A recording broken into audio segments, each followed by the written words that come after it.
বিশেষ করে সারা দেশব্যাপী অগ্নি সর্বশেষ ঢাকা আন্তর্জাতিক বিমানবন্দরে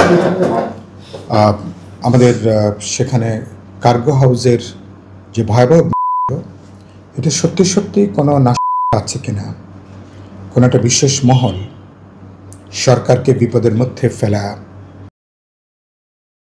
রহস্যশীল পরিবেশ তৈরি করা এবং আগামী নির্বাচনকে একটা করে তোলার কোনো দূরবর্তী লক্ষ্য থেকে এসব কাণ্ডের ঘটনা সংঘটিত হচ্ছে কিনা, এর কোনো রাজনৈতিক যোগসূত্র আছে কিনা আমরা মনে করি এটাকে খতিয়ে দেখা দরকার। আমরা একটা নিরপেক্ষ বিশ্বাসযোগ্য তদন্ত কমিটির দাবি করছি, যাতে দ্রুত আমরা এই পরিস্থিতি মোকাবেলা করতে পারি এবং এই ধরনের অনাকাঙ্ক্ষিত ঘটনা আগামীতে যাতে আর অনুষ্ঠিত না হয়।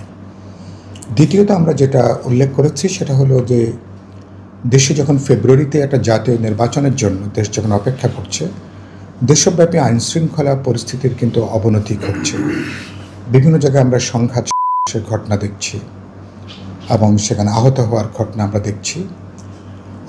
তো দেখা যাচ্ছে যে সরকার, প্রশাসন, আইনশৃঙ্খলা রক্ষাকারী বাহিনী তারা অধিকাংশ ক্ষেত্রে তাদের পেশাগত দায়িত্ব এখনও তারা কিন্তু কার্যকরভাবে পালন করছেন না। মানুষ যখন মনে করে সরকার দুর্বল এবং অকার্যকর, তখন এক ধরনের বিস্তৃতি ঘটে। এখন এরকম একটা তৎপরতা আমরা এখন লক্ষ্য করেছি। তো সরকার উচিত হবে দ্রুত এসব ব্যাপারে মনোযোগ দেওয়া এবং আইনশৃঙ্খলাকে যদি আমি কাঙ্ক্ষিত পর্যায়ে আসতে না পারি, তাহলে কিন্তু নির্বাচনে কিন্তু বড় বিপদের মধ্যে কিন্তু পড়ার আশঙ্কা আছে। তখন যেটা হবে, যার যেখানে দখলদারি তিনি সেখানে করবেন, করবেন, তখন তিনি সেখানে একজন আধিপত্য তিনি কায়েম করবেন। তো 17 বছর আমরা যে অবাধ, নিরপেক্ষ, বিশ্বাসযোগ্য নির্বাচন দেখতে চাইছি, সত্যি সত্যি একটা অবাধ পরিবেশে, ভয়ভীতিহীন একটা নিরাপদ পরিবেশের নির্বাচন, এরকম অবস্থায় কিন্তু সেটাও সম্ভব হবে না।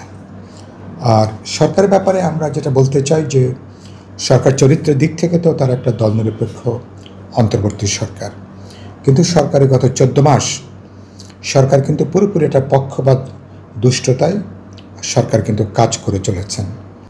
আমরা মনে করি যেহেতু নির্বাচনে মাত্র কয়েক মাস বাকি আছে, উচিত হবে খুবই দ্রুত সরকারের যেসব পদক্ষেপের কারণে সরকার নিজেরা প্রশ্নবিদ্ধ হয়ে যাচ্ছেন, এইসব তৎপরতা পদক্ষেপ থেকে তাদের উচিত হবে সরে আসা। আমরা বলেছি যে বন্দর ব্যবস্থাপনার নাম করে যেভাবে বিদেশি কোম্পানিকে দিয়ে দেওয়ার পাঁয়তারা চলছে, এরকম বেশ কিছু তৎপরতার কথা উল্লেখ করতে পারবো, যেগুলো সরকারের কাজ নয়, যেগুলো পরবর্তী নির্বাচিত সরকার তারা এসব ব্যাপারে সিদ্ধান্ত গ্রহণ করতে পারেন।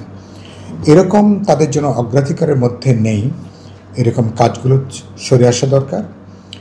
এবং আর যেসব উপদেষ্টার কারণে সরকার প্রশ্নবিদ্ধ, তাদের নিরপেক্ষতাও মধ্যে আছে, উচিত হবে খুবই দ্রুত এ ধরনের উপদেষ্টাদেরকে তাদেরকে অব্যাহতি দেওয়া এবং প্রয়োজনবোধ উপদেষ্টা মণ্ডলীকে ছোট করে আনা, এবং যদি মনে হয় যে 1, 2, 3 দক্ষ, অভিজ্ঞ, প্রজ্ঞাবান ব্যক্তিকে যুক্ত করা দরকার উপদেষ্টা মণ্ডলীর মধ্যে, সেটাও একটা বিবেচনাটা হতে পারে।